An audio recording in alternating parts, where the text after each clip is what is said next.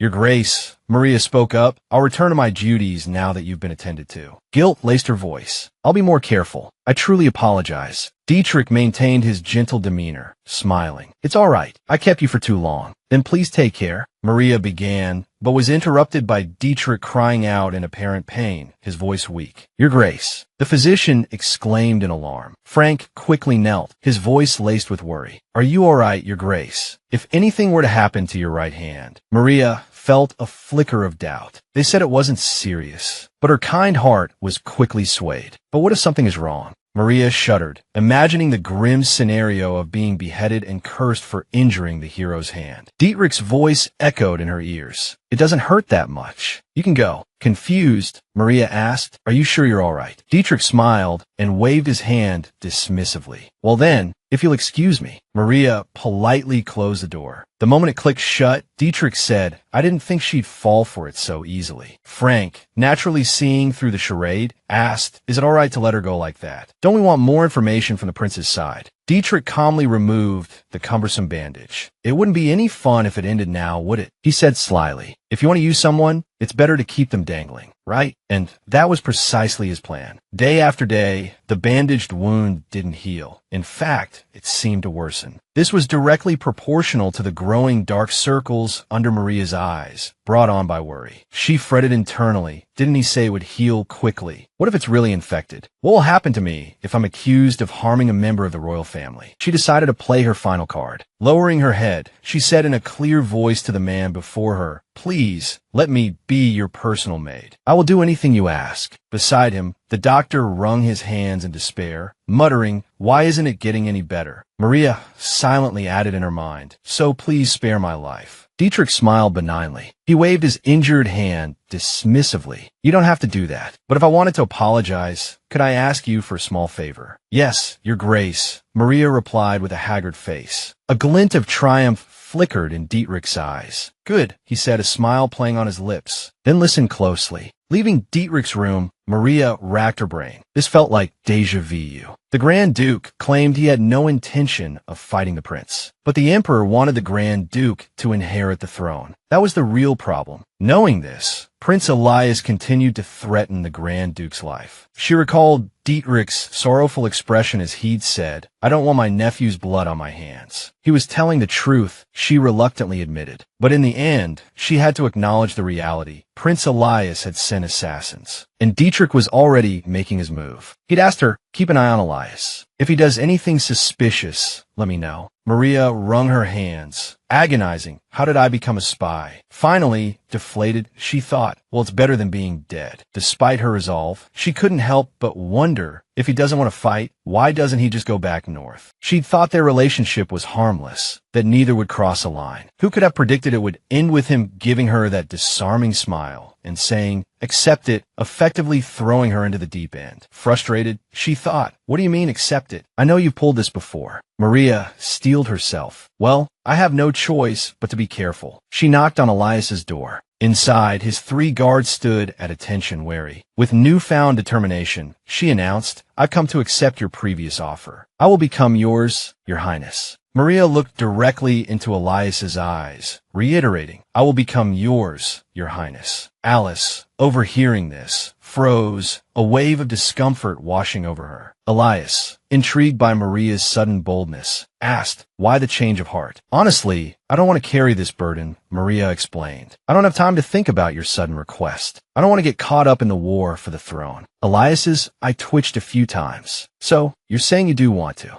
Maria, displeased at the turn of the conversation, brought up Dietrich. "To be honest, Your Highness, the Grand Duke just made a similar offer." Louis looked utterly shocked. "I can't believe someone beat me to it. A similar offer. What?" Elias questioned. "And you chose why?" Maria became flustered, her gaze avoiding his. Her earlier confidence had vanished. She murmured, "In my opinion, Your Highness is more suited to be emperor." Elias was taken aback. "That's all." She fidgeted nervously with her hands. Maria stammered. "He thought he proposed that day. I refused. That's why." Guilt gnawed at her as she recalled the day she'd rejected him. "I think I was too harsh when I refused his offer," Maria admitted, a chill running down her spine as she remembered the Grand Duke's cold stare. Afraid that Elias had misunderstood, Maria flailed her arms, desperately trying to signal her distress. "That doesn't mean I don't like Your Highness." She rushed to explain. I want to be responsible about it." The more she explained, the more awkward the situation became. Elias's face flushed crimson. "Stop," he shouted. Louis, ever the instigator, poured fuel on the fire. "If you want to be responsible, you mean marriage." But before Maria could react, she was quickly gagged and dragged away. Even Elias felt bewildered. He'd been completely thrown off balance by Maria. Holding his head in his hands, he sighed. "As a servant, your position doesn't matter, correct?" Maria, still oblivious, replied, "Of course, Your Highness." Louis had been removed from the room, leaving Elias and Maria alone. Elias pondered, "I didn't expect things to turn out this way. She was ordered here by the Grand Duke. It's better to keep a close eye on her. I can use this situation to my advantage." After further consideration, he decided it was a beneficial situation, having someone to act as a shield. "Very well," Elias resolved. "I'll make the arrangements for you. Starting tomorrow, you will work at the Crystal Palace." Maria, surprised by his swift agreement, responded, "Thank you, Your Highness." A while later, numerous confidential letters appeared on Elias's desk. "He sent a spy at just the right time," Elias remarked. He placed his hand on the stack of letters, his fingers tracing the thin fabric beneath. "Also," Elias continued, "Essene's side said they will attend the ceremony, correct?" The messenger confirmed, "Yes, although it hasn't been officially confirmed yet." Based on the information he possessed, Elias speculated they might know Maria Meyer's identity. "Yes," the messenger replied. "I will report immediately when the delegation arrives." The Archmage of Essene's homeland is a city of scholars with an excellent information network. They might know the identity and abilities of the maid who came for the Crown Prince's coronation ceremony. The scene shifted to a grand hall, its architecture adorned with opulent royal decorations. Before numerous powerful figures of the empire, Adolf knelt before his father, preparing for the coronation ceremony. A sword was presented before everyone, a key element of the ritual. Adolf placed the sword upon Elias's shoulder. With an air of authority, he declared, "Now, Elias von Lüneburg is appointed the legitimate crown prince of the empire." His tone and scrutinizing gaze suggested a lack of warmth towards Elias, his demeanor cold and judgmental. Even Hilda recognized the look in Adolf's eyes, and it sent a chill down her spine. It wasn't the look of a father to his son, she thought,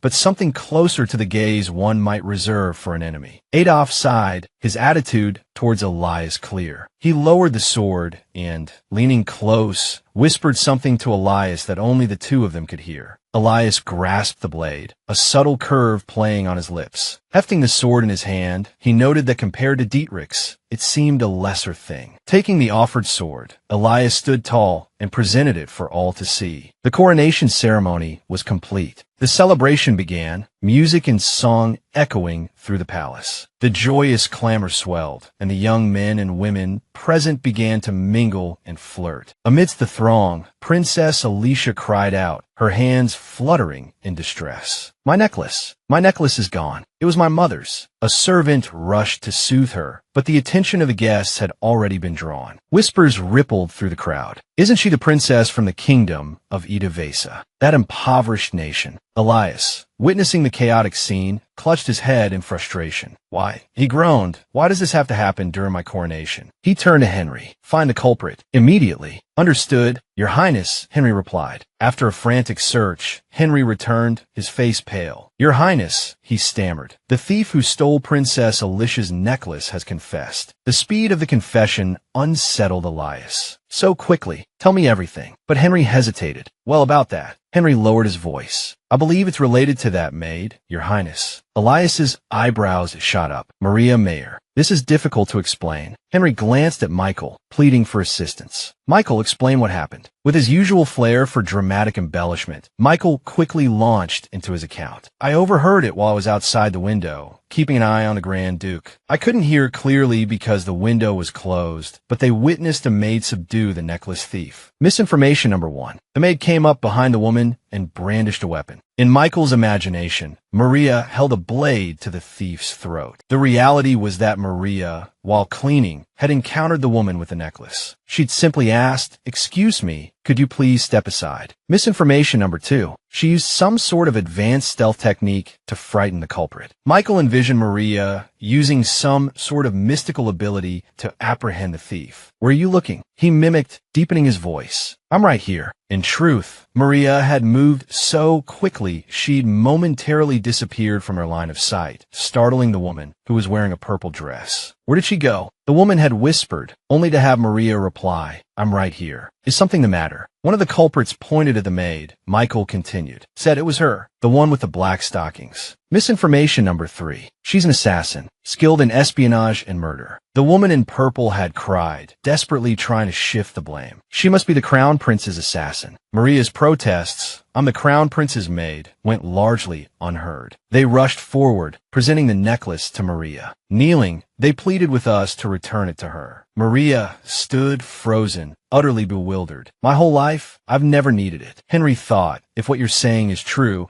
that Maid possesses skills far beyond our own. An assassin with that level of stealth. "You overestimate her," Elias countered internally. Even Maria couldn't believe she was being mistaken for an assassin. Even Lewis shared a similar suspicion. "Just as I suspected," he declared. "She's no ordinary maid. But why would she target the nobles who stole the necklace?" As a servant draped a cloak over his shoulders, Elias pondered. "I doubt Dietrich orchestrated this." It ended too quietly. Lewis, meanwhile, speculated, could it be her inherent sense of justice? Elias suspected a deeper plot. This incident is too minor to disrupt the ceremony. What's really going on? Suddenly, Hilda appeared, her hand gripping the doorframe. "Liz, you must go now." Leaning gently against the wall, Hilda added, "Important guests await you." Elias, aware of his prolonged absence from the ceremony, acquiesced. Before leaving, Elias issued instructions. "Michael, continue to observe Dietrich. Lewis, investigate the maid." "Understood," they replied in unison. He then departed, leaving the room in silence. As he made his way to the banquet hall, Maria's actions continued to puzzle him. "That maid's behavior is suspicious," Elias mused, "but there are more pressing matters at hand." A man's voice announced, "His Royal Highness, the Crown Prince, enters." The magnificent castle bustled with activity. "Liz, look!" a voice exclaimed. "It's Princess Victoria of the Wotton Empire." Victoria, elegantly dressed in blue, sighed wearily. Resting his chin on his hand, Elias thought, an alliance with the powerful Wotton Empire. "I can't miss this opportunity." He approached Victoria with a gentle bow. "You seem tired. Would you care to join me somewhere more restful?" His gentle words surprised her. "Ah, Elias," Victoria responded, a hint of pleasure in her voice. "I'd be delighted," she replied warmly. Elias smiled. "I'd like to get to know you better." They stepped outside, and Elias gestured toward the terrace. "This rooftop is decorated like a garden." Suddenly, something caught his eye. "Mayor, what is she doing here?" A thought flashed through Elias's mind. Behind a bush, Maria held a plate of meat, poised to take a bite. She froze. Elias's face flushed crimson with anger. He pointed at her, silently fuming. Regardless of your supposed invisibility, shirking your duties like this. Beside him, Victoria, oblivious, clasped her hands together. It's so peaceful here, she remarked. I thought we were alone. Elias grimaced, glaring at Maria and silently mouthing, "Go away, now." Maria, seeing his expression, stared back for a moment, thinking I was already here. Why did you two have to come? Suddenly, Maria's stomach growled, startling her. Victoria, hearing the unexpected noise, tilted her head. Oh my, what was that? Elias quickly stepped in front of her, feigning nonchalance. Princess Victoria, aren't you thirsty? He asked, while internally berating Maria. I'll deal with you later. From Victoria's perspective, Elias was the picture of courtly charm, solicitous and attentive. Is it bothering you? He inquired. Victoria was flustered by the display, a shy blush rising on her cheeks. Oh no, let's go, she stammered. I quite enjoyed it. Hidden in the bushes, Maria thought, this is my chance to slip away. Suddenly, a piece of her clothing snagged. Oh, my apron's caught. Anxious, she tugged at the trapped fabric. Why won't it come loose? Rip. A piece of the apron tore, sending bits of the roast she'd been carrying flying through the air, landing messily on her uniform. Maria looked down in dismay. This is just awful, she thought, picking a piece of meat off her head. My clothes are a mess, and I haven't even had a chance to eat much. With a sigh, she gave up. Forget the food. I should just go back to my room. The light and music from the hall spilled out into the garden. Peeking inside, Maria couldn't help but observe they looked good together. The prince, no, the crown prince, looks good with the princess. Watching Elias and Victoria laughing together, a heavy feeling settled in her chest. She lowered her gaze. Suddenly, a voice startled her. You're still here. Elias stepped out, holding a plate of pastries. Maria looked up in surprise. Your Highness, she stammered. What are you doing here? Elias quickly offered her the plate. I just brought you the best ones, he said. Take them. Hesitating for a moment, Maria accepted the offering. Thank you, she murmured. Elias noticed the tear in her apron. Removing his cloak, he asked with a touch of concern, can you stand up? What happened? Oh, this, Maria began. But Elias was already draping his cloak around her, a slight frown on his face. I'd be cursed if my maid looked like this, he said firmly. You should go, whether you want to or not. Maria's face flushed crimson as she lightly grasped the cloak.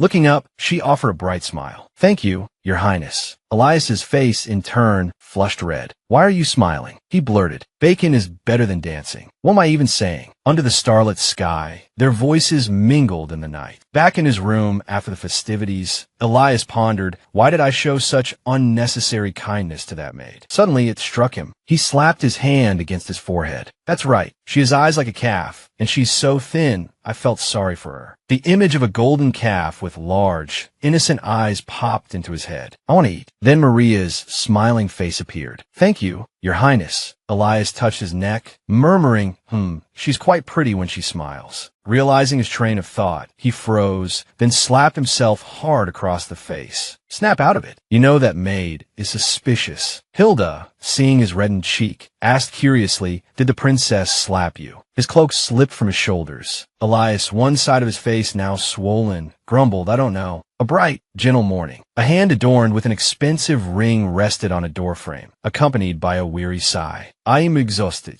Elias entered his room and leaned against the wall, letting out a long breath. Dealing with all those important people is tiring, he thought. I'll just rest for half an hour. Suiting action to thought, he slumped into a chair, tugging at his collar. This is so uncomfortable. Suddenly, Maria appeared beside him. His eyes widened, sensing her presence. A startled cry echoed from outside. Elias shuddered, a flicker of panic in his eyes as he asked, when did you get here? Maria, her heart leaping in her throat, was equally surprised. Collecting her thoughts, she explained, I've been here the whole time, Your Highness. I was just about to greet you. Elias touched his face, a frown creasing his brow. Next time, make some noise, he instructed. Would you like some warm tea, Your Highness? Maria offered. He simply folded his arms and replied dismissively, no, thank you. I was about to take a nap, so please leave. Maria watched him settle in, a bewildered expression on her face. A thought crossed her mind. Lie down comfortably, close your eyes, and drift off. A small smile played on her lips. She had an idea. A lit candle released its gentle fragrance. Elias, eyes closed, caught the subtle aroma. Where is that pleasant scent coming from? He wondered. Suddenly, he jolted awake. So soft, His expression shifted. He was lying on Maria's lap. Seeing his startled face, Maria's eyes widened in alarm. Another cry, escaped her lips, echoing through the room. Elias pointed at her, demanding,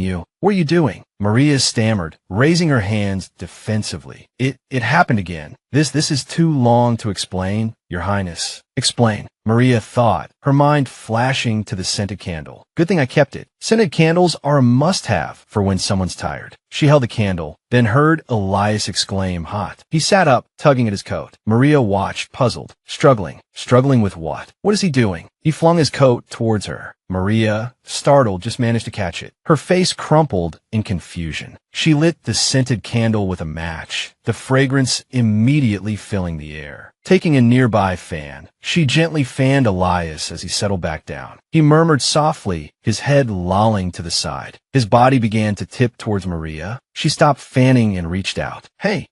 Her hand caught him just in time. A blush crept up her cheeks, a flicker of awkwardness in her eyes. What just happened? Anxiety clouded her features. What do I do? He'll wake up if I move. Tears welled in her wide eyes as she whispered, I'm sorry, Your Highness. Elias's face flushed crimson. He mumbled, sorry. Then, a touch of bewilderment in his voice, he added, why does this always happen with you? You can still sleep more? Your Highness, Maria offered. It's only been 20 minutes. What always happens with me? She wondered. Elias seemed to realize what he'd said. He stretched, saying, only 20 minutes. I feel refreshed after such a short time. What is that? Holding up the candle, Maria explained, it's a scented candle, Your Highness. It's used to relieve stress. It's commonly used at the royal palace. A bright smile bloomed on her face. If by any chance it makes you uncomfortable, please let me know. Her smile widened. That's why I'm here. Elias, flustered, turned his head away. Right, he muttered. Observing him, Maria thought, he slept well, didn't he? He looked so tired earlier. I never knew he was this busy. Even when we're close, he doesn't eat properly. She rested her chin on her hand, a serious expression on her face. So we need meat as a side dish for all 3 meals, right? She was, after all, a true meat lover. He's respected by many, but none of them seem to care about his condition, his subordinates. A voice rang out, Your Highness, you were magnificent. Clara's face was stern. I believe His Highness doesn't need it, she said. The blond man remained silent, as did the chief attendant and the treasurer. The other servants also stood there. One of them spoke up, Are you new here? Then I suppose you don't know what His Highness likes. We simply follow his orders. End of flashback. Maria returned to her pensive state. I know it's a bit presumptuous, she thought, but I think it makes him quite lonely. I know for a fact no one worries about him. It's much lonelier than I imagined. Lost in thought, she suddenly chuckled to herself. So, I'll take good care of him too.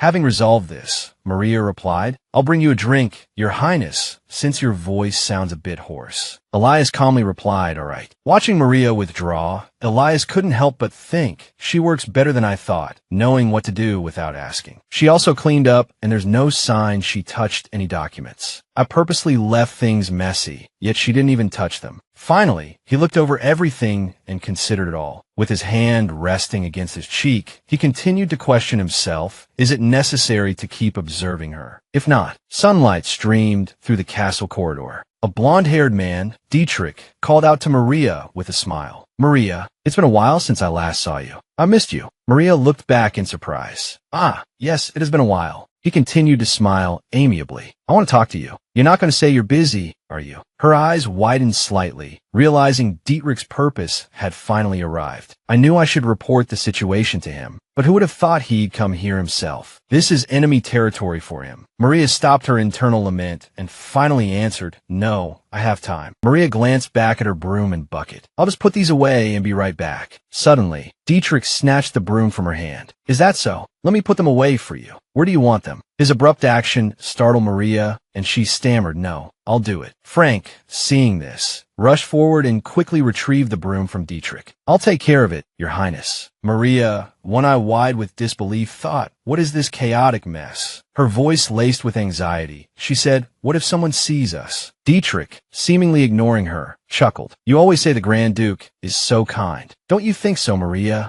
Maria, at a loss for words, replied, ah, yes, the Grand Duke is a good person. Hearing this, he smiled knowingly. I even threatened you and planned to use you as a spy. I'm not a good person at all. Maria stared at Dietrich, speechless. She quickly lowered her head, her voice soft. I have to go organize the cleaning supplies in the storage room. Being a spy must be difficult. You know, Elias isn't easy to deal with. Hearing him say that, Maria's hand paused. She turned. Yes, that's right. Dietrich placed his hands behind his back and bowed slightly. Shall we go outside now? Maria ignored him, focusing on her cleaning with feigned diligence. Picking up her broom to dust, she remarked, "Look at all this dust." Dietrich knew she was pretending, but he played along, asking, "How is Elias doing lately?" Maria honestly answered his question. "Quite well. He's not as guarded as I thought." "Really?" he prompted. She began to recount. "He slept next to me and even lent me his cloak." Dietrich, bewildered by her story, couldn't help but ask curiously, "What did you two do?" "Reach out and take it," he praised. "You're better than I thought." Maria reached for the door, then hesitated, glancing back. "Thank you, Your Grace." Sunlight streamed through the windows, casting long shadows on the floor as the two continued their conversation. "Maria." "Yes, Grand Duke." Dietrich's voice was tinged with melancholy. "I'm supposed to be getting married." Maria didn't seem surprised. "Yes." He spoke bluntly, "but I'm going to refuse." This startled her. "Oh." Her expression shifted. Maria looked dubious. "But why would you tell me that?" Dietrich's eyes gleamed with a hint of mischief as he leaned closer. "Are you curious? Come to my room tonight, and I'll tell you all about it." "Maria." A voice called out from the hallway. Maria turned at the sound. "Your Highness, Elias." Elias strode towards them, his face a mask of irritation. "What are you doing here?" he demanded again, his voice sharp. "What are you doing here?" Flustered, Maria stammered, turning back and forth. That is. Dietrich, watching the scene unfold, smiled faintly. "It's certainly a situation ripe for misunderstanding." He interjected smoothly. Elias, she was just speaking with me for a moment." Elias bristled at Dietrich's words. "Does the Grand Duke have business with my servant?" "My servant?" The words echoed in Maria's mind. She froze, a thought striking her. "Come to think of it, this is the first time he's called me by my name." Her face fell slightly. Dietrich, noticing the shift in her demeanor, looked at her. He offered a small smile. "Because we're quite close, aren't we, Maria?" Elias looked surprised. "You say you're close." Dietrich pressed his advantage, his tone casual. "We've known each other since we were children." Elias turned sharply to Maria. "Is that true?" The question caught her off guard. She lowered her head slightly, exhaling softly. "Yes," she replied, thinking to herself, although not really me. Elias's expression darkened at her confirmation, his voice taking on a sharper edge. "Is that so? Well, you have work to do. Follow me, Maria." Maria looked up, surprised. "What is it, Your Highness?" The image of the scented candle flashed through Elias's mind. He crossed his arms. "I want that sleep-inducing, scented candle you mentioned." As the words left his mouth, his face stiffened in dismay. He realized his mistake. "I've revealed a weakness, right in front of the enemy, no less." Dietrich and Maria exchanged a look. Elias, his face tense, felt a surge of annoyance. "But for some reason, I can't stand the thought of them being together." "Understood," Maria said, addressing Elias. "I'll bring it to you, Your Highness." After replying to Elias, Maria turned to Dietrich. "Excuse me, Grand Duke. I must return to my duties." He placed a hand on her shoulder. He leaned in, his voice low. "Remember tonight." Maria flinched, a look of unease crossing her face. Elias, seeing Dietrich whispering to Maria, reacted instantly. He grabbed her hand. He pulled her along, saying, "Let's go, Maria." Confused, she stumbled after him. "Go." The single, sharp command left no room for argument. "Yes," Maria replied quickly, hurrying to keep up. Dietrich watched them go, his hand thoughtfully resting on his chin. Sunlight streamed into the hallway, illuminating Elias's hurried strides. He continued to hold her hand tightly as she called out, "Your Highness Elias." He seemed not to hear. "Your Highness, my hand." Only then, at her protest, did he seem to come back to himself. Releasing Maria's hand, Elias bent over, shying. "I am sorry.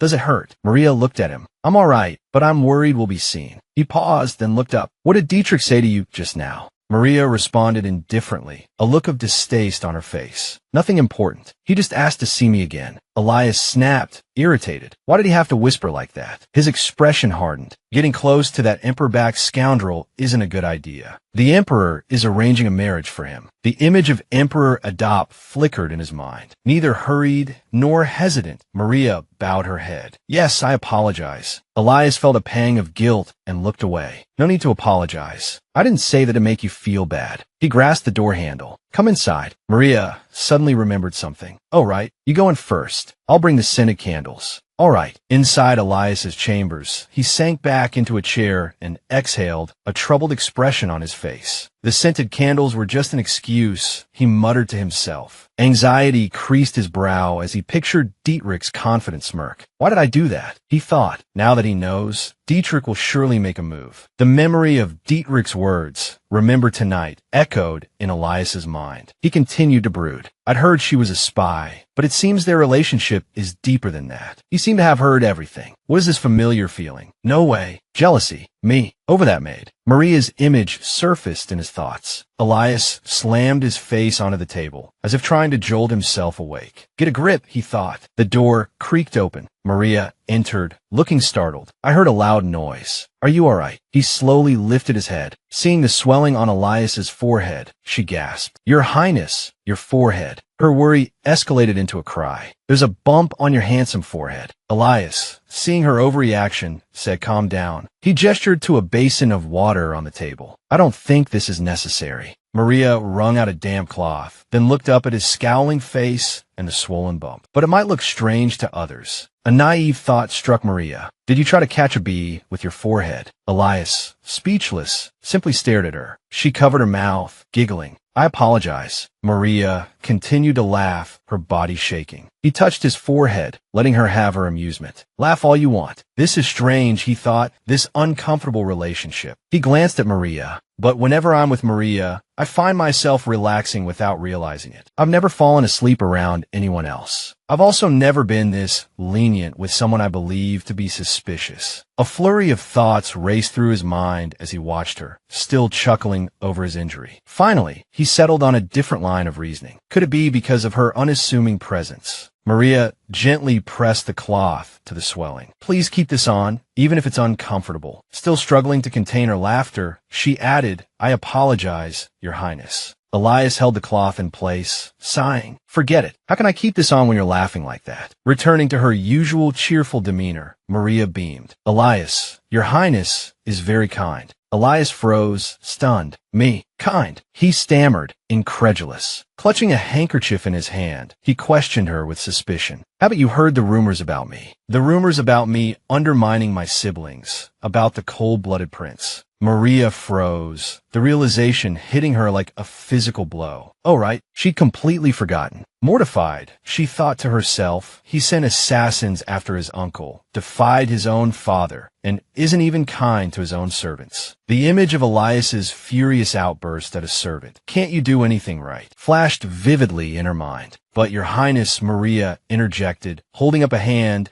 I've also done many clumsy things, but you've never scolded me. You've been very considerate. Elias sighed dramatically. What are you talking about? I grabbed your wrist and dragged you away just now. He recalled the moment, his grip tightening on her wrist as he pulled her along. Maria, equally bewildered, thought, he gripped my hand because I did something wrong, right? Meanwhile, Elias, his hand now clenching the handkerchief, mused, no matter how angry I was, I still acted that way. Maria offered a small smile. If it were any other royal or noble, they would have punished me for my mistake. I could have been expelled from the palace. The flower I received that day, the food and clothes, I can't forget them. Prince Elias is the first person to show me kindness without asking for anything in return, she thought, a gentle smile gracing her lips. Prince Elias, she called softly, standing straight with her hands clasped before her. A cheerful expression on her face, she continued, if there's anything I can do to help, please let me know. Elias, caught off guard, stared at her, a flicker of suspicion in his eyes. Is she being sincere, or is she just trying to gain my trust? He puffed out his cheeks, questioning his own motives. Why would I want her help when she's so close to Dietrich? After a moment of internal debate, he calmly stated, very well. I want to use a new scented candle when I go to sleep. Attend to me this evening while bringing the scented candle to my bedroom. Maria's eyes widened in surprise. Panic flared. But I have to meet Grand Duke Dietrich tonight. That, she began, but Elias cut her off, feigning a wounded expression. Were those just empty words? You said you would help me. His eyes drooped slightly. I've been having a difficult time lately because I can't sleep. He cast a vulnerable glance at Maria. Can't you do this for me? Flustered by his apparent fragility, Maria's face flushed crimson. Yes, Your Highness, she stammered. Turning to leave, her face still burning, she mumbled, "Then I'll come again tonight." As soon as she was gone, Elias buried his own blushing face in his hands, a mixture of frustration and embarrassment churning within him. What was that? Why am I so embarrassed? Cheeks still flushed, he looked up, rationalizing his actions. That's how I'll stop her from seeing Dietrich and keep them apart. A fresh wave of self-consciousness washed over him. I'm doing the right thing, he muttered to himself. She's my servant, after all. The afternoon sun cast long shadows across the floor as Maria walked slowly down the hallway. Prince Elias was acting strangely today, she thought, her lips pursed in a thoughtful frown. A knot of unease tightened in her stomach. I haven't told the Grand Duke yet. At the lavish banquet table, laden with delicacies. The Cadenian envoys I met last time seemed to take a liking to you. Emperor Adop, swirling the wine in his glass, spoke with affected elegance. Now, you should be thinking about marrying a foreign princess. Dietrich, are you listening to me? Dietrich offered a thin smile. Yes, your majesty. Silently slicing his meat, Dietrich thought, he summoned me here to air his grievances. He continued eating with an impassive face, letting Adop ramble. Of course, there are many suitable ladies within the empire as well. Duke on Brick's daughter, for instance. A shadow of unease crossed Dietrich's features. Maria and Elias are closer than I anticipated. I assumed Elias would be wary of Maria, but it seems he isn't. How careless for someone who has secured the position of crown prince. Regardless, no change in plans is necessary. I'll simply wait and see. Adop, sensing his brother's distraction, frowned. You seem preoccupied. Is something the matter? Dietrich forced a smile. No, nothing at all. The emperor's frown deepened, his irritation flaring. If not, then do you have some complaint? Dietrich remained composed, his gaze meeting his brother's. After exiling me to the north, you're now playing the part of the benevolent brother. I understand perfectly. I must appease the emperor, but there are times when I reach my limit. Frank, standing nearby, addressed him softly, Your Highness. The attending servants remained silent. Dietrich remained silent, his mind racing. But I must remain calm. The emperor and I still need each other. He raised his glass. My apologies, Your Majesty. I'm merely fatigued from the day's work. Forgive me. Adop, seemingly satisfied, replied, Thank you. He, too, lifted his glass in a gesture of reconciliation, but inwardly, his resentment simmered. If it weren't for Elias, I wouldn't have to summon this wretch. But only poison can cure poison. The image of two snakes, one black, one white, locked in opposition, flashed through his mind. His usefulness outweighs his insolence. Adop, with a false smile, tilted his glass towards Dietrich. Yes, you must be tired. There's no need to rush the marriage, but would be best to settle it before Elias does. This will show the nobles that you've established yourself within the royal family. Suddenly, Maria appeared, her flustered expression catching Dietrich's eye. He answered, his gaze fixed on her, I understand. She quickly approached the table and placed a folded note upon it. Unfolding the note, Dietrich read the message within. I apologize. It seems difficult for me to fulfill my promise today. I will keep my word next time. A gentle smile played on his lips. I don't think Elias will be marrying anytime soon. He needs to find a woman he cares for, doesn't he? Adop, surprised, questioned who? Princess Watton. No, a servant girl. The emperor was astonished. What? A servant girl? You're saying Elias is interested in a servant girl. As he spoke, Maria slipped out of the room.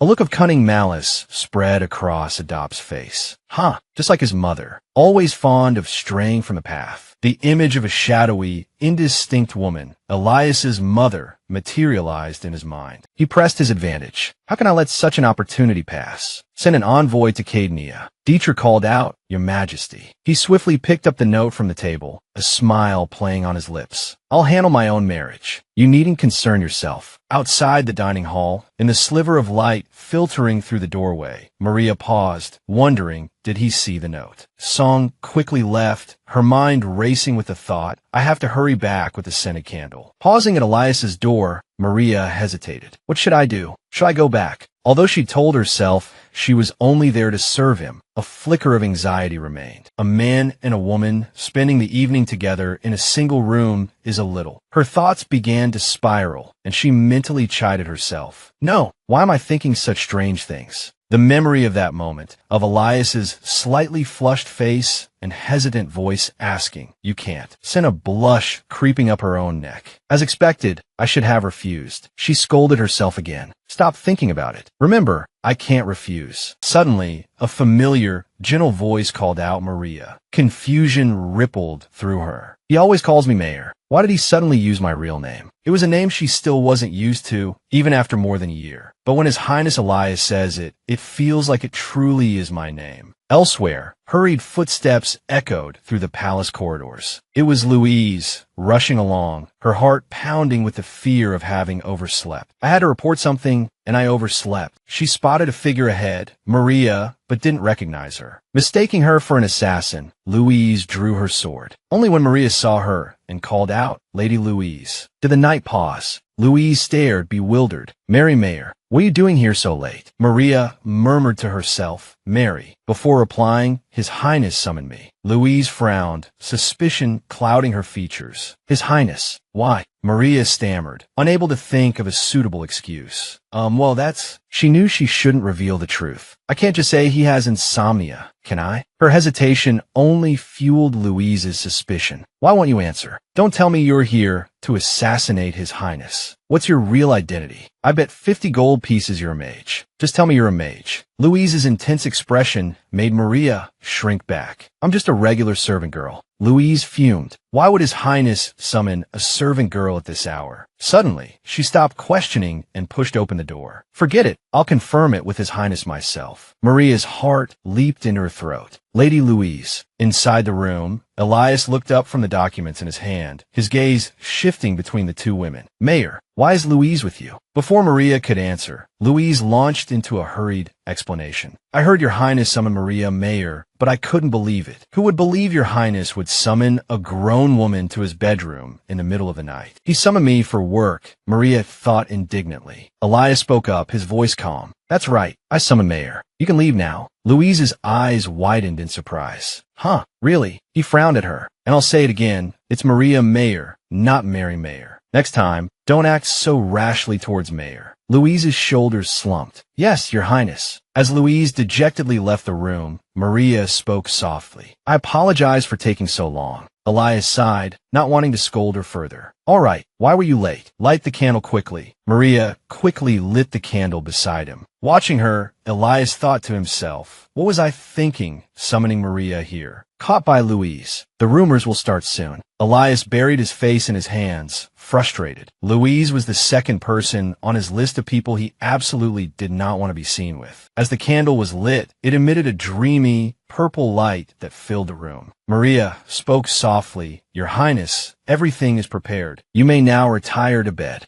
Elias reminded her helplessly. As he settled into bed, Elias asked himself, this feels strange. Even the servants who had attended him for a while hadn't been this close. Is it all right to open up this much to this maid? He glanced at her shyly. "So, what are you planning to do now?" Maria held up a book. "Ah, I brought a book, and I'll read it to you." When he asked what kind of book, she flipped it open, answering a fairy tale. "It's my first time reading it, too." Inwardly, she breathed a sigh of relief. "Thank goodness I can read the language here." Looking at the cover, Elias raised an eyebrow. "That's the Shadow Prince. Even a 4-year-old knows that one. Is this really your first time?" His words sent a blush creeping up Maria's neck, leaving her flustered and unsure how to explain. "It's like Cinderella, sort of." Seeing her embarrassment, Elias didn't press the issue. He turned away, a sigh escaping his lips. "I'm not a child. It doesn't matter if you didn't know it was a fairy tale. Whatever." The Shadow Prince was the story of a prince who received no attention because he was merely a shadow. The lonely prince was always stuck to the ground, looking up at everyone. However, not a single person looked at him or spoke to him. The prince, who had been lonely for so long, found happiness after meeting the Shadow Princess, who shared his plight. As a child, I read it so many times because I thought that lonely prince was like me, Elias thought. But now I hate that book because I can't see myself being happy. He spoke quietly. "Let's just talk." "Maria, what do you do at night?" he asked. She replied calmly, "I sleep." Her straightforward answer irritated him slightly. Answer honestly. But to her, it was the most honest answer. "I really do fall asleep whenever I lean my head against something. Her response surprised him. Is it because the work is difficult? Do you want me to adjust your workload? Maria simply looked at him intently, without a word. Why are you looking at me like that? I've gotten used to worrying too much, she thought. You might call me greedy, but I want to stay by your side a little longer. Hesitantly, she asked, this might be strange, Your Highness, but could you just call me by my name? He was so taken aback that he froze for a moment. Then, softly, he said, Maria. A blush crept up his cheeks. I like Maria better. Mayor is too formal. She smiled brightly. Yes, Your Highness. Overwhelmed by shyness, Elias clutched the blanket tightly. He turned away from her. I'm going to sleep now. You should sleep too. She looked a little confused. Yes, but, he explained, I'd be a jerk to make you sit here. Go get some sleep. His ears were burning red. Please let me know if you don't sleep well tonight, Maria added. He agreed softly. All right. Then, good night, Your Highness, she said before leaving. Mayor touched the book in her hand, lost in thought. The Shadow Prince. No one recognized him. He looked just like me. Maria's gaze drifted to the illustration on the adjacent page. A heartwarming scene of the prince hand in hand with his beloved. A pang of envy touched her. She hoped she, too, could find such happiness. Then, a thought struck her. The original Maria must have known this fairy tale. Lately, fragments of Maria's memories had been surfacing in her dreams. An image of Maria Mayer as a child flickered in her mind, standing by a tree, gazing toward the village. And what she knew from these fragmented memories was that Maria, like herself, was an orphan. She remembered a place, like an orphanage. As she dwelled on this, another image materialized, a large bowl of soup and a piece of burnt bread. She had no memories of Maria's family. As this thought formed, the memory Maria lifted a spoon to her lips, taking a sip of the soup. This led Maria Mayer to a troubling thought. The absence of any letters addressed to Maria was odd. The more she pondered this, the more vacant her expression became. Another memory flashed before her, an image of her previous life as Hygiene, sitting alone in the classroom. She heard the whispers of her classmates. Is there someone like that in our class? Hey, it's her, the one from the orphanage. Hearing those familiar taunts again, even in memory, sent a pang of sorrow through Maria Mayer. A lonely person with no presence, no family. That's why I possessed Maria, she thought, hugging her knees to her chest. You were in the same situation as me. We've both always been alone, whether here or there. Then, the image of Elias von Langenberg flashed in her mind. Seeing his dashing figure brought a blush to her cheeks and a shy smile to her lips. Lost in thought, she suddenly asked herself, but now am I not alone anymore? Somewhere a voice boomed. It's true. His Highness called that amazing maid to his bedroom. Who'd have thought? It was Louise. Anyway, the atmosphere certainly made it seem that way. Squarely Michael mused, hand on his chin. In my opinion, the fact that His Highness called her there at night, no matter how you look at it, it's clearly a secret rendezvous between lovers. Suddenly, a realization struck him. A secret rendezvous. A servant carrying a tray of pastries approached the table. Henry, arms crossed, pondered. Michael, you idiot. I thought you'd gain some respect for that maid after the necklace incident. That person, what do you mean? Unable to decipher the cryptic words, he turned to the others, anxiety lacing his voice. Does His Highness really like that maid? Louise, holding a pastry, asked excitedly, since His Highness and that maid are dating, she's on our side, right? Michael, sitting beside her, nodded calmly. Naturally, she's someone who could become the Empress. Henry, overhearing them, muttered to himself with a touch of anguish. Who am I even talking to? Fuming, he tore his own pastry into small pieces, pouting. We can't even figure out if she's a spy or not. What kind of Empress will be on our side? Louise closed her eyes, savoring her pastry. They'll overcome it with the power of love, she replied serenely. Henry placed a hand on his chin, a serious expression on his face. Aren't we supposed to confirm with His Highness? Even though the answer is pretty obvious. He pictured Maria Mayer, crowned and robed, a scepter in her hand, radiating the sparkling aura of a protagonist. She'll still be the Empress. Maria Mayer, the subject of their conversation, had appeared unnoticed. That's a misunderstanding, she interjected nervously, startling the trio. Henry dropped the pastry he was eating.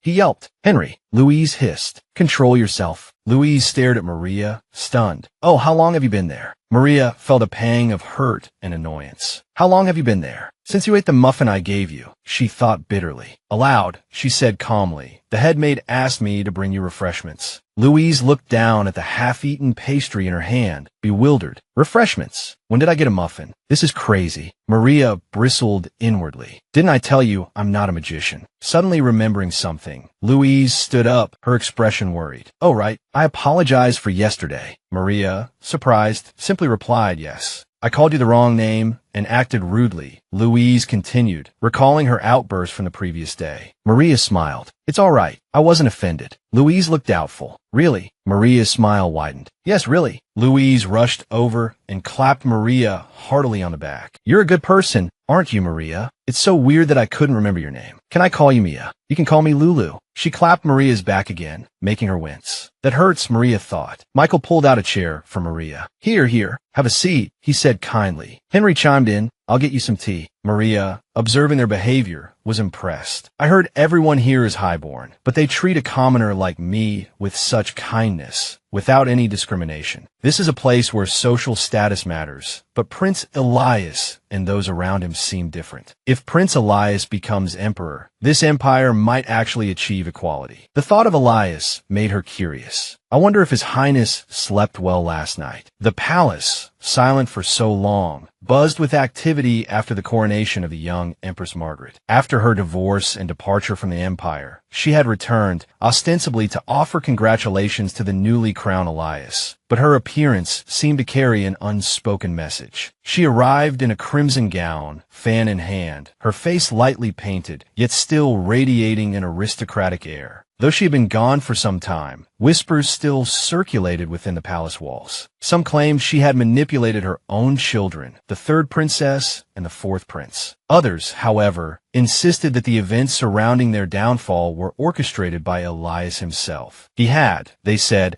framed the third princess for treason and intimidated the fourth prince into taking refuge in a monastery. Such are the rumors. In any case, the conclusion of every whispered tale was the same. Margaret harbored a deep animosity towards Elias. Maria Mayer, carrying a tray of tea, walked with a troubled heart. The atmosphere in the palace had been unsettling lately. His Highness was under immense pressure. Lost in thought, Maria soon arrived at Elias von Langenberg's door. He sat on a chair, legs crossed, deep in contemplation. Anxiety gnawed at her. I don't believe His Highness would do such terrible things, she thought. And no matter what I do, no one will listen. All I can do now is take care of him. Setting the tea tray down, she bowed respectfully. Your Highness, she murmured, your lemon tea. Elias took a sip, a gentle smile gracing his lips. Ah, thank you, Maria. It's delicious. A thrill of pleasure warmed Maria. I knew it, she thought. His Highness has a sweet tooth. I added extra honey. Across from Elias, Hintergater von Victorbach spoke, his gaze on the teacup. I wonder what Margaret is thinking. He mused, then added to himself, almost inaudibly, too sweet. Maria frowned, a flicker of annoyance crossing her face. Who knows? She thought. Perhaps she's trying to get the Emperor's attention again. Hintergater continued. That will be difficult. I hear Countess Wilhelmina is carrying the Emperor's child. Elias's eyes widened in surprise. What? He exclaimed.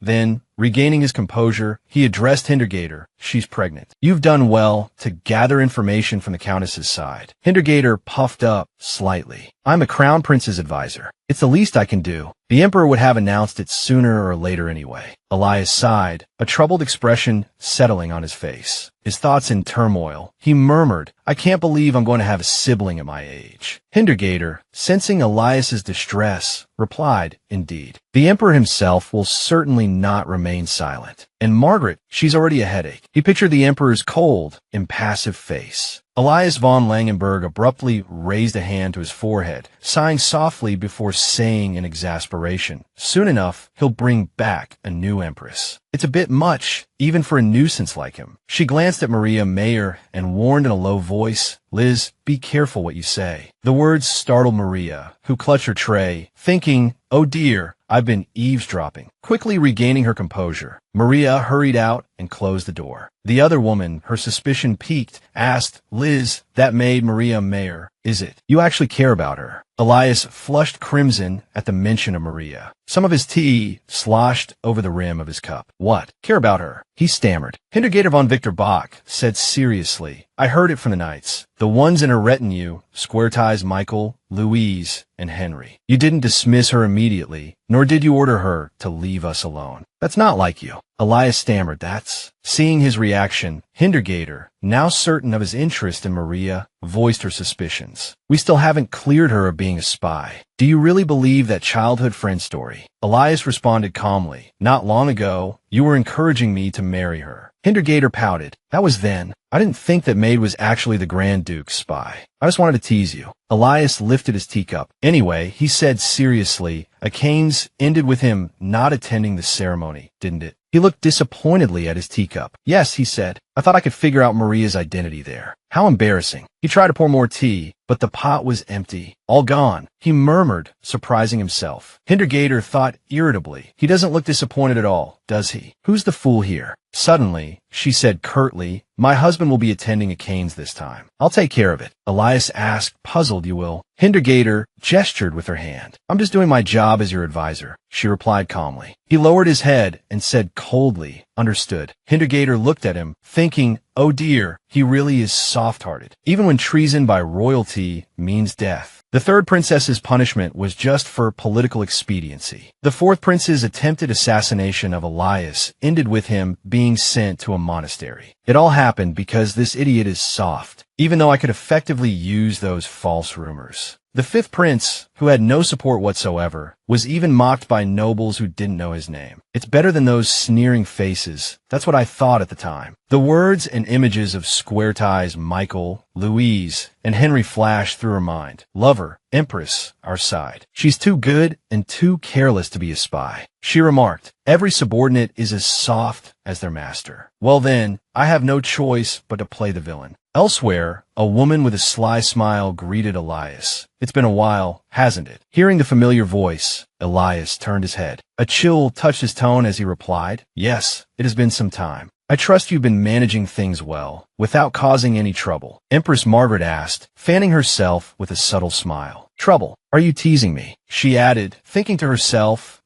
that's hardly an appropriate greeting between us. Elias von Langenberg crossed his arms, his brow furrowed as he looked directly at her. Irritation laced his voice. In any case, what business do you have here, your majesty? We are hardly equipped to accommodate such a rendezvous. Margaret snapped her fan closed. Goodness, don't look at me with such hostility. Her voice took on a reproachful tone. You succeeded as crown prince, while I am nothing but a divorced woman, one who can't even claim an inheritance. She affected a pitiful air. I hold no power that you need be wary of. So, what I mean to say is, I wish to reconcile with you. Elias von Langenberg responded quickly. Do you think I would believe that? Margaret looked directly into his eyes, a cold smile playing on her lips. It has been a long time since we last met. Can't you even offer your family a cup of tea? He replied curtly, I don't think this is something we can discuss here. Follow me. Later, in his chambers, as she sipped her tea, Margaret smiled. Empress Beatrix gnashed her teeth every time she saw me. You divorced her former husband. And Grand Duke Dieric, whom I barely know, I have too many enemies within the palace. Where am I to turn if not to you? You have nothing to lose by cooperating with me. Elias von Langenberg, his expression and tone cold, countered, I presume you want something in return. Margaret closed her eyes, her voice calm as she stated her desire. Elias, I want to die in the palace. I want to end my life as a woman of the royal family. I don't want to end my days as a mere marchioness in the small, wretched kingdom of Galen. Elias von Langenberg fixed her with a sharp gaze, thinking, how foolish. It would be easier to live as a marchioness. But to her, he was the light that had brought her misfortune. His mother was the reason for her divorce. Outwardly, she had agreed to it, but everyone knew she hadn't wanted it. The reason she had come to him was that she knew he owed her. He probed, so, you'll help me become emperor in exchange for a place in the palace. Margaret picked up her spoon. I'm glad this conversation is coming to a swift conclusion. She looked directly at him, a bright smile spreading across her face. So what I'm saying is, give me a room in the palace. In return, I'll tell you the Grand Duke's secrets. Margaret continued, her voice laced with a subtle threat. perhaps due to the Empress's interference, but the room I'm currently staying in isn't very good. The maids are slow and inefficient. I only require a decent room. Is that too much to ask? Elias von Langenberg sighed softly, a troubled thought crossing his mind. But with your personality, those maids must have a difficult time. The Grand Duke's secrets, they'll be useful. Perhaps because her divorce proceedings concluded smoothly, she's been treated like an elder and allowed free access to the palace. She must have discovered the Grand Duke's secrets due to this circumstance. You can't let your guard down around this woman. She continued, didn't I say it was a secret? It's a very important secret of the Grand Duke, big enough to destroy his current standing. If you want to cooperate with me, I'll tell you when the time comes. The Emperor will surely try to kill me if he finds out. If that's not enough for you, then I'll reveal Countess Wilhelmina's secret. Hearing this, Elias von Langenberg let out a surprised, huh?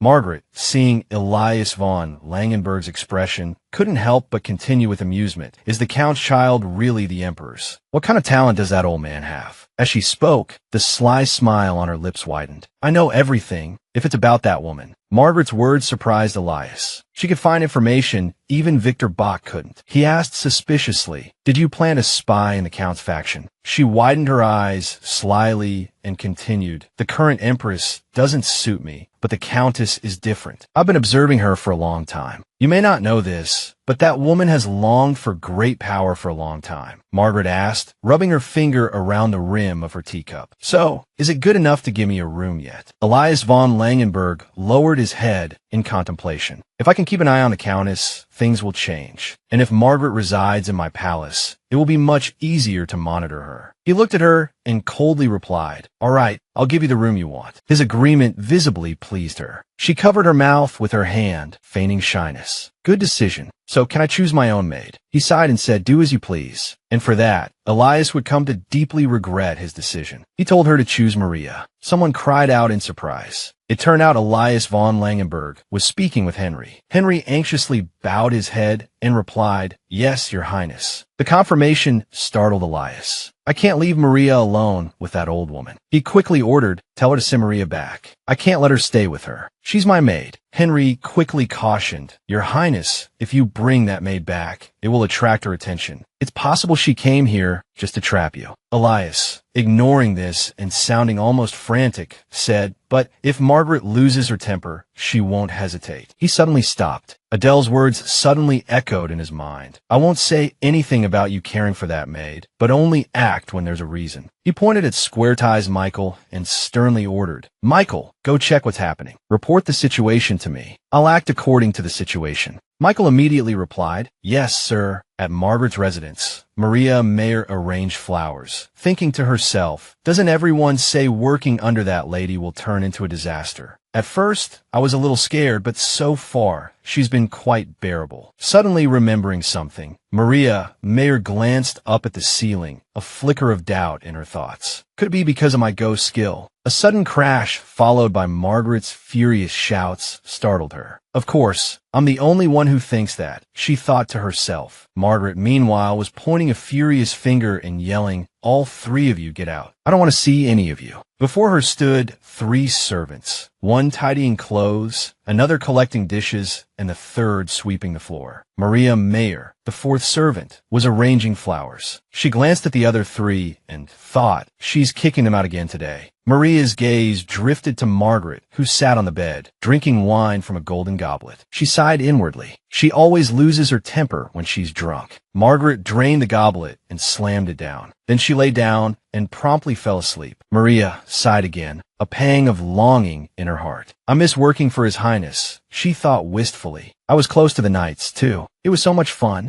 The memory of their cheerful camaraderie brought a bittersweet ache. Now I'm a ghost no one can see. Lost in her melancholy outside Margaret's door, Maria was startled by a voice. Miss Mayer, what are you doing here? She turned quickly to see Grand Duke Dieric, his smile as bright as the sun. I was bored, he said gently. Would you like to take a walk with me? Yes, Maria replied instantly. She didn't want to be alone. Remembering the sleeping Margaret within, she added hastily, but her ladyship might look for me, so please don't go too far. He smiled at her, his voice a silken persuasion. What's the problem? She can find someone else. That woman can find them herself, so don't worry too much. Intrigued, Maria ventured, you don't like her, Your Grace. No one in the palace likes her, Dyrek replied bluntly. The image of Margaret drunk, enraged, and smashing things flashed through Maria's mind. Spot on, she thought. Miss Mayor, Dyrek asked suddenly, do you know any secret places in the palace? Surprised, Maria echoed, secret places. Then, brightening, she replied, oh, yes, lots of them. Here and there. He pointed, his voice a gentle lure. This is my favorite place in the Crystal Palace. Shall we go there? You broke your promise last time, so don't refuse me this time. Maria immediately extended her hand. Yes. A sudden prickle of unease made her glance down at her hand resting in Dyrek's. Oh, hand, why are you so forward? She thought in a panic. His voice dropped a low murmur. Miss Mayor, we're friends, aren't we? Flustered, Maria stammered, friends, your grace. But her inner thoughts were a whirlwind of denial. My hand, not friends. I'm your subordinate, your spy. Dyrek continued his gentle persuasion. Miss Mayor, you're the only friend I have in the palace. Is there anyone else here besides you, Miss Mayor? But she'd fallen into his trap. A blush crept up her neck, staining her cheeks crimson as she stammered. Yes, we're friends. At her words, he gently took Maria Meyer's hand. Well then, he said, shall we go? Yes, she replied quickly. Hand in hand, they strolled out to watch the sunset. He suddenly spoke. Aren't you curious how I know about this secret place in the Crystal Palace? Maria Mayer, her curiosity piqued, responded, yes, a little. Dyrek smiled. Actually, I spent a lot of time here as a child. In the Crystal Palace. She asked, impressed. He continued, yes, when the late emperor was still alive. I stayed here with him, although not for very long. I remember my time in Voliere very clearly. What about you, Miss Mayer? Oh, well, my childhood memories. I've forgotten about it, too, until I met you again, Miss Mayer. Do you remember our first meeting? It was during the festival. It was quite lively. Maria Mayer responded, yes, we went to the square and danced, but it was with a different Maria. Not me. A flash of the original Maria's childhood flickered through her mind, causing her to think in a panic. Wait, why did I answer as if I remembered it? Maria Mayer touched her chin, lost in thought. What was that just now? I remember that scene as if I experienced it myself. My memories are getting mixed up with Maria's. Dyrek, noticing her silence and contemplative expression, simply watched her. They stood before a door. It's here, he said. He turned the doorknob. Maria Mayer took a step back. She covered her mouth with her hand and coughed delicately, thinking with some discomfort. It's so dusty. Dyrek quickly crossed to the window, throwing it open. He turned back to her apologetically. I'm sorry.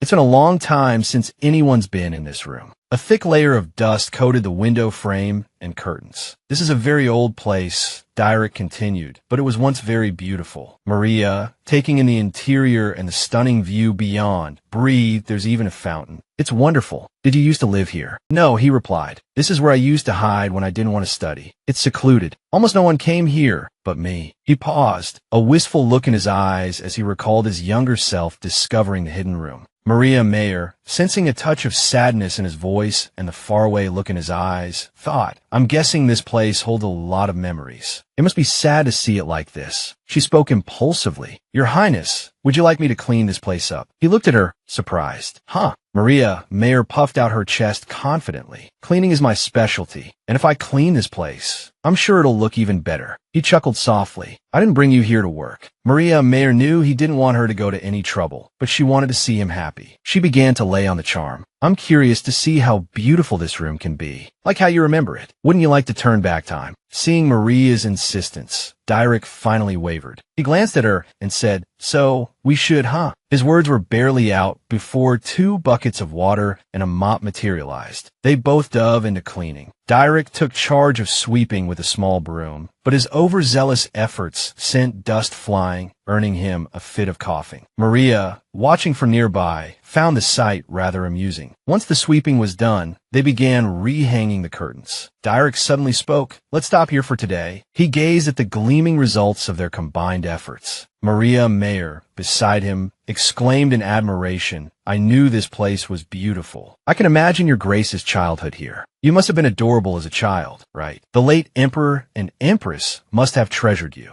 Her words sent Dyrek into a contemplative silence. Yes, he thought, a truly good person. But they were no longer here, only he remained. The thought brought back the pang of loneliness he'd felt as a child. Aloud, he said, "Thanks to you, Maria, I've recalled a pleasant memory after such a long time." "Thank you," he added. Maria Mayer smiled with satisfaction. "I'm glad to hear that." Suddenly, Dyrek stepped closer, gently lifted her chin, and said, "And this is also a token of my gratitude." With that, he placed a light kiss on her forehead. Maria blushed crimson, stammering, "Why, yes, thank you, Your Grace." "Well then, if you'll excuse me," she said, quickly stepping back. "I've been away too long." Dyrek suddenly spoke, "Maria, I think things would be better if we had a deeper relationship." His words left Maria momentarily stunned. Deeper, she thought. Deeper than friends. Aloud, she asked like confidants. Dyrek shot her a slightly exasperated look. Confidants, he thought, while Maria was lost in her own thoughts. Best friends ever. "If that's the case, I wouldn't have to work as a spy anymore," she mused. "I've never been good at it, but I still want to stay by His Grace's side as his maid. Am I being too greedy?" Another day dawned. Maria Mayer pushed a cart, signed to herself, 1 month already. When will Lady Margaret finally leave? Looking up, she suddenly spotted Elias von Langenberg ahead and quickly curtsied. "Oh, greetings, Your Highness." He looked at her and gently replied, "Well met. Where are you headed?" Maria Mayer calmly replied, "I'm bringing refreshments to Lady Margaret, Your Highness." Inwardly, however, she rejoiced, "I'm glad I can still see His Highness regularly." Elias von Langenberg continued, "Isn't it lunchtime? Have you eaten?" She hesitated. "Not yet, Your Highness." He inwardly raged at her answer. "She's been working all day and hasn't had anything to eat yet. All because of that woman who eats meat as a side dish for all 3 meals. Noticing his change in expression, Maria was puzzled. "Oh, right," he thought, realizing Margaret wouldn't even notice Maria's presence. Fearing she might faint, Elias von Langenberg scolded gently, "You should eat first." Maria Mayer gave an apologetic smile. "I'm bringing these over first because I'm the only one working for Lady Margaret, Your Highness." But inwardly, she thought she chased everyone else away. Hearing her words, Elias von Langenberg gestured with his hand as if offering something and said, "Here, at least have this." Maria Mayer reached out and took it. Elias quickly explained, "It's not mine. Louis gave it to me, but I don't like them." Maria smiled, looking at the candies in her hand. "Thank you very much, Your Highness." She then chuckled inwardly, thinking, "Don't like them, he says. He's always secretly eating them." The image of Elias sneaking a candy when no one was looking flashed through her mind. "My teeth will be in trouble if I eat too many of these, Your Highness," she said aloud. "Then let me take a few back," he said, reaching out to retrieve some of the sweets. "As you wish." He then mused silently. "Just as I predicted, I should have her working for me directly. How can she stay healthy eating like that?" "Maria, do you think—" Elias began, but was interrupted by a voice calling Liz. It was Hintergator von Wittersbach. She spoke to him coldly. "Give me a moment. I have something to discuss." He replied, "All right." Elias quickly offered another candy to Maria. "Here, have another." She remained silent, watching as he and Hintergator walked away. Maria Mayer watched them go, a suspicion forming in her mind. Am I imagining things? The way Lady Hintergator looked at me was so cold. In Elias's room, he asked curtly, "What's so urgent?" Hintergator frowned. "That maid is constantly with the Grand Duke, even within the palace. They're childhood friends. It's not strange that they see each other often," Elias replied. "Even so, there's no reason for them to be so close. They're not students at the academy anymore. Did you know? That maid has been leaking information to the Grand Duke." Elias stared at her, stunned. "Maria," Hintergator asked with concern. "Liz, I heard you've been having trouble sleeping." Elias, surprised, asked how. He thought to himself, Dietrich has already spread the rumor. "Do you know," she began, "the night you summoned that maid, she stopped by the Grand Duke's place before coming to your room. She secretly left a note. Since then, rumors about your insomnia have been circulating within the palace." "What?" Elias exclaimed, bewildered. Hintergator continued, her brow furrowed in worry. "Not long ago, they were also seen together in that unused room, spending quite a bit of time inside. Consider this. Are they meeting as friends or as spies?" Elias, tense and hesitant, asked, "Didn't we know this from the beginning and plan to use the situation?" "There's been no word from Arcanus," Hintergator replied cautiously. "It's better to handle it sooner rather than later, even if her identity has been confirmed." "You intend to use the maid?" Elias questioned. "When you've developed such an attachment to her," she responded coldly. She extended a hand towards him, her tone condescending. "You should know, we can't let her roam free." That maid is a potential danger. If you don't want to use her, then simply send her back to the palace. Elias von Langenberg wrestled with his thoughts. These strange things happening because of her, all because of our strong belief. Or, like Hilda said, because I've grown attached to her, I'm hesitating. I don't want to suspect her and send her away. He reluctantly replied, for now, let's wait and see how the situation unfolds. Hindergater, clearly dissatisfied, called out, Liz. Elias von Langenberg raised his voice. Let's decide after we hear something from Arcanus. It won't be too late then. He clenched his fist, his thoughts a whirlwind. Honestly, I want to give Maria time. Hindegauda von Fittersbach unterstützt. Pushing too hard could ruin everything. Yes, she thought that should do it. I need this fool to come to his senses. Aloud, she replied cautiously, all right. Do what you think is right. But then, lowering her gaze, a steely glint entered her eyes. However, she thought darkly, if she's more dangerous than I think, I'll deal with her myself. Shortly after Hindergater von Wittersbach's departure, Elias von Langenberg slumped into his chair, a wave of melancholy washing over him. Come to think of it, he mused, this weakness of mine, it's just like Mother. There was a time I blamed her for her weakness, but it turns out I'm no better. He held a few candies before his face, staring at them intently. Suddenly, his mother Celestia's voice echoed in his mind. Elias, it wasn't me. Then, a string of mumbled laments. I didn't do it. Your father said he would take care of everything. Suddenly, her voice shrieked, no, I did it. My life wasn't worth it. It was all my fault that he abandoned me. Then, a softer whisper, but he's still your father. He's a good man. The memory of Celestia's words ignited a flicker of resentment in Elias. The Emperor, he thought bitterly, who cruelly abandoned his wife the moment she was no longer useful to him. He gripped the candies tighter. If she's anything like the Emperor, pretending to be kind just to use others. The image of Maria Meyer's gentle face flashed in his mind. He abruptly dropped the candies to the floor. Meanwhile, Maria Meyer was admiring two scented candles nestled in a box. I think these scented candles are exceptionally high quality, she murmured, closing the lid. I should take these to His Highness. He'll be pleased, won't he? She pictured Elias's reaction. A thumbs up, a warm smile, and a gentle nice job. A blush crept up her cheeks. Soon, she stood before his door, knocking softly. Your Highness, she called. It's Maria Meyer. Silence. He should be here at this hour, she thought, a flicker of worry igniting. Didn't he hear me? She raised her hand to knock again when the door creaked open. Henry stepped out. Oh, hello, Sir Henry, Maria greeted. Hello, he replied. Is His Highness inside? She asked quickly. I have something for him. He's a bit busy right now, Henry answered, a note of apprehension in his voice. Louis appeared, seemingly out of nowhere. Oh, Mia, she chirped. I can recognize you instantly now. Why don't you come in? Maria smiled. Hello, Sir Louis. Henry tugged at her arm, his voice low. Louis, go inside first. Just me, Maria asked, surprised. His Highness is busy, Henry explained, glancing at Maria. You'll have to wait a long time. If I tell her that. He worried, will she go back? Oh, all right, Maria agreed, a touch of disappointment pricking her. I didn't know he was busy and acted so thoughtlessly, she thought, a little crestfallen. It's my day off, so I can wait. The sky, still a bright morning blue, slowly bled into the hues of dusk. Maria leaned against the wall, fatigue settling in. Suddenly, the door opened again. Louis. Mia, she exclaimed, why are you still here? I haven't been told to leave, Maria replied hesitantly, a silent reproach echoing in her thoughts. Doesn't she know how nobles speak? Louis scratched her head, sighing softly. Wait a moment. She disappeared inside, then called out, His Highness says you can come in. Thank you, Maria replied, stepping inside. Greetings, Your Highness, she said. I have something for you. Elias von Langenberg turned, his voice cold. What? Maria, taken aback by his unusual demeanor, felt a pang of worry. He's more sensitive because he's overworked, she thought. I have to tell His Highness this when the knights aren't around. This, she stammered, holding out the box. Elias's voice remained impassive. If you have nothing to say, leave. No, actually, Maria persisted, opening the box. I wanted to give this to you discreetly, she thought, her heart heavy, because no one knows about his insomnia. Elias sighed, his voice still cold. I understand. Leave it there. Yes, Maria replied quietly, her head bowed. Louis and Henry exchanged worried glances, surprised by Elias's coldness. Maria, a knot of sadness tightness tightening in her chest, turned to leave. He must be very tired today, she thought, bewildered. This is the first time he's been so cold to me. As she reached the door, Elias's voice, frigid and sharp, cut through the air. Henry, throw it away. Maria froze. Did I hear that wrong? She turned back, her eyes widening in disbelief as she saw Henry carrying the box she had just given Elias. I didn't hear wrong, she realized, a cold dread creeping in her heart. Stepping out into the hallway, Maria closed the door behind her and let out a shaky breath. He must be feeling unwell today, she told herself, trying to rationalize his behavior. It's my fault for not being more sensitive. But her hands, clenched tightly around the doorknobs, betrayed her true feelings. Inside, Elias's voice boomed. Get out, all of you. Then abruptly he pointed. Wait, leave that there. Yes, Your Highness, Henry replied, placing the box on the table. He looked at Elias, worry etched on his face. Earlier too, what happened between the two of them? He recalled Elias's earlier instructions. Don't meet or talk to that maid for the time being. We have no choice but to obey His Highness, he thought. Meanwhile, Elias rested his hand on a letter, lost in thought. This is the best solution for now. He picked up the letter, his thoughts continuing their restless dance. Until I get a reply from Arcanus, Hilda won't stay still. If things don't go well, she'll take care of Maria soon enough. I need more time. He clutched the letter, a wistful sadness in his eyes. She's a strange enough woman to make my heart race. The image of Maria Mayer, her gentle smile, filled his mind. I want her to be safe, even in this situation. Somewhere in the palace, someone gasped for breath. Maria Mayer, her arms laden with laundry, struggled under the weight. I should have divided this into smaller loads, she grumbled. Just as she was about to give up, she spotted a potential savior. Elias von Langenberg, his face a mask of cold sorrow, was walking toward her. Ah, Your Highness, she called. But before she could finish, he walked past, as if he hadn't seen her. He didn't see me because I'm hidden by the laundry, she realized. Right, how could he see me like this? A wave of sadness washed over her. It's been hard to see His Highness lately, she thought, her head bowed. Why do I feel so tired? In Lady Margaret's room, a storm raged. Get out, all of you, she shrieked, flinging objects across the room. Useless servants. The maid scurried out, leaving Lady Margaret fuming. While everyone else fled, Maria Mayer, utilizing her ghost skill, stood patiently by the window, mending the curtains. Why did she rip the curtains? She wondered, sighing. I'll just fix them and leave. Suddenly, the door opened, and Lady Margaret's voice, unusually cheerful, rang out. Welcome. I've been waiting. Maria, curious, glanced over her shoulder. A visitor.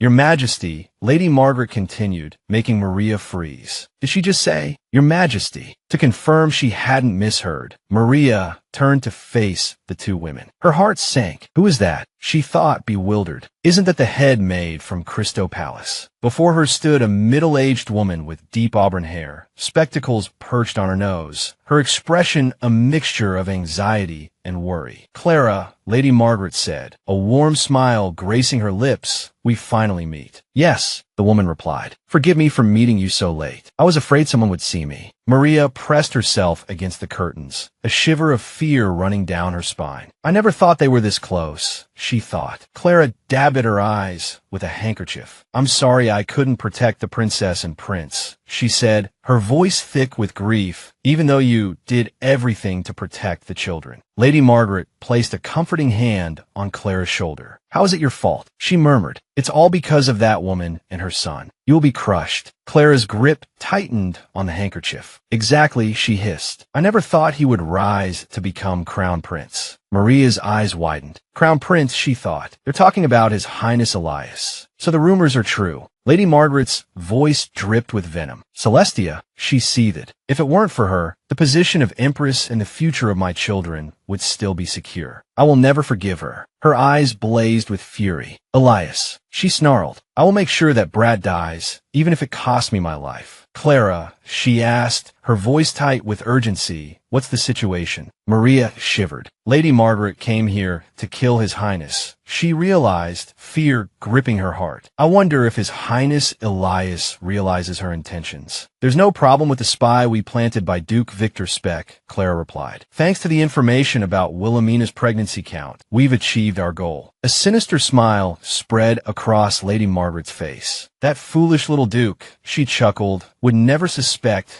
that her spy is from our side. Yes, ever since we told them that the Count's child isn't the Emperor's, everything has been set. Clara's smile was chilling. I've received information that Elias is secretly using scented candles to sleep. I think we can use that to put Elias to sleep on that day. Maria's blood ran cold. Scented candles, she thought, her mind racing. The only person who knows I brought scented candles to His Highness Elias is the Grand Duke. Elias's words echoed in her memory. I want the sleep-inducing scented candles you made last time. Then Dietrich's voice. It seems Elias has been using scented candles to be able to sleep. A horrifying realization dawned on her. I should have hidden that and lied, she thought, panic rising in her chest. This is my fault. How could I forget something so important? Lady Margaret slammed her fist on the table. That dark-hearted brat, she roared. Sit down, Clara said, trying to calm her. Calm down. Lady Margaret continued to fume. I don't know how he sweet-talked the Emperor, she raged, but I can't believe he returned to the Imperial Palace, the place where I and his mother were driven out. I'm sure he wants to become Emperor to get revenge, Clara said. Lady Margaret sighed. As if he'll get what he wants, she muttered. That's a position my children couldn't have. She shot Clara a cold look. So I can't let that brat have it either. If we kill him and use the Grand Duke's secret to push him north, we still have a chance. Of course, Clara replied. The fourth prince is still intact. It's only a matter of time until he can return. Lady Margaret's voice was icy. Yes, she said. I will make sure he returns to the Imperial Palace. So be vigilant and careful, she added. Yes, Clara replied. I hope you will always be healthy as well. Fear pulsed through Maria. I have to tell His Highness about this, she thought, her mind racing. She crept towards the door. There's no time, she thought, activating her ghost skill to slip past Lady Margaret unnoticed. Lady Margaret paused, a flicker of suspicion crossing her face. I thought something just brushed past me, she murmured. Am I imagining things? Having successfully escaped Lady Margaret's room, Maria ran. Her breath came in ragged gasps as she sprinted down the hallway. I have to get to His Highness, she thought, pushing herself harder. She stumbled, falling hard. I twisted my ankle, she realized, pain shooting through her leg. Ignoring the throbbing pain, she pushed herself up. Now's not the time to worry about injuries, she told herself. His Highness should be in the study. She spotted the knights. Everyone, she called, is His Highness in the study. I need to speak with him. Louis started to reply, "Oh, Mia," but Michael placed a hand on her shoulder, silencing her with a look. Louis clamped her mouth shut, remembering their orders. "We were told to ignore that, Maid, and not say anything." "Hilda gave the order," Michael explained. "I guess Liz didn't tell you the details." "Listen, this is from Arcanus." The knights walked past Maria as if she didn't exist, leaving her stunned. She turned, grabbing Louis's hand. "Sir Louis." Louis pulled away, her voice cold. "We're busy. Maybe later. But it's urgent," Maria pleaded.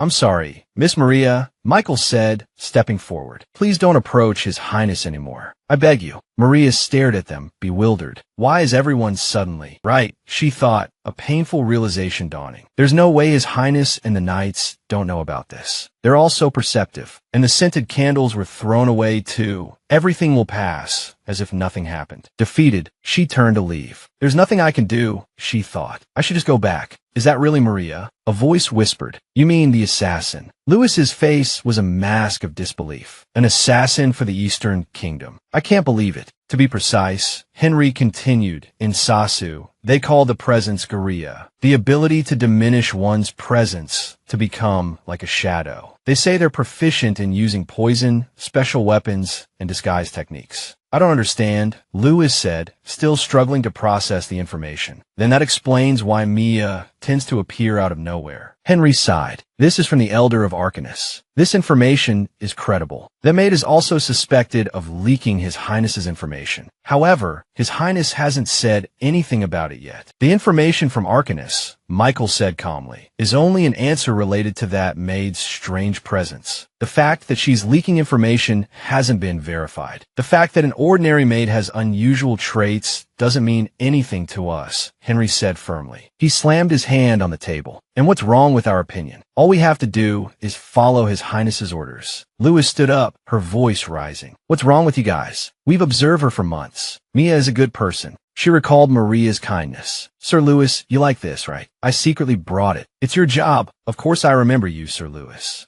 Mia, you're always busy with your work, huh? I usually skip it and wander around, since it's the only thing I can do. I want to be helpful, even if it's just like this. You're the best in the world. Don't mind the work. Let's go eat something. Yes, wait a bit. You know, Mia was with me during my days off. Her eyes looked so sincere when she said she wanted to be useful, Louis insisted. She was used by the Grand Duke because of her naivety. If she abandons the Grand Duke and comes to our side, I'll accept her. Louis, Henry reminded her, we're His Highness's knights. If she really is from the East, we have to deal with her ourselves, regardless of how we feel about her. His Highness's safety is our top priority. Michael looked at Louis, his thoughts a quiet counterpoint to Henry's words. True, but this idiot is actually quite good at judging people. The door opened. Hilda entered. So you're all here, she said. Miss Hilda, what's going on? Louis asked. There's information that Countess Wilhelmina is planning to assassinate Liz, Hilda replied. Maria, cleaning, was consumed with worry. I can't sleep because I'm so anxious and tired. Another maid whispered, everyone, trouble. Last night, an assassin broke into His Highness Elias's room. Maria froze. What did she just say? She ran from the kitchen. Your Highness, please be safe. She prayed. I was such a fool. I shouldn't have walked away. It's my fault. Please don't approach His Highness anymore. But then she paused. Am I allowed to see him?